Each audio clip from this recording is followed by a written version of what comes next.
Акалбековна, саламатсыздар, урматтуу бүгүнкү жыйындын катышуучулары, урматтуу коллегалар.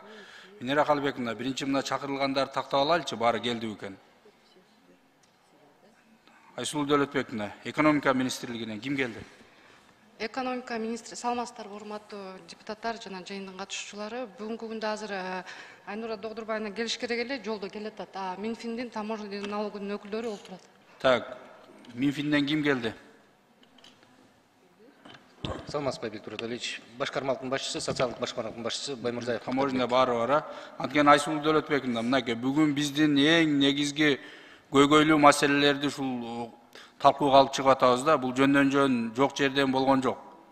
Ошол биздин бүгүнкү күндөгү ушул медицина тармагына, фармация тармагына, жалпы эле ушу элибиздин саламаттыгына президентибиз Садыр Нуркожоевичтин жүргүзүп аткан саясатыны ошол жайылтуу жана ошондой эле чыныгы бүгүнкү биздин элибизге жетишерлик медициналык жардамды көрсөтүү. Ошонун негизинде бизде медицина тармагы деп айтылса эле бир гана Саламаттык сактоо министрлигине керектей мамиле жасап атабыз.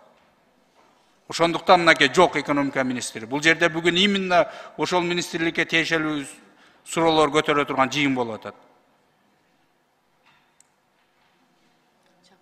Чакырыңыз, анан баштайбыз. Келсин. Ошентип каалагандай жасап жүрүп бүгүнкү акыбалдарды чыга албай атабыз.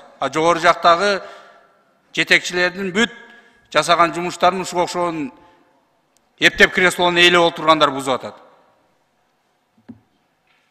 Келсин Венера Акалбековна, мен сунуштайм. Келсин, тартип болуш керек биринчи. Айсулуу Дөөлөтбековна, анда сиз чалып чакырыңыз. Келсин.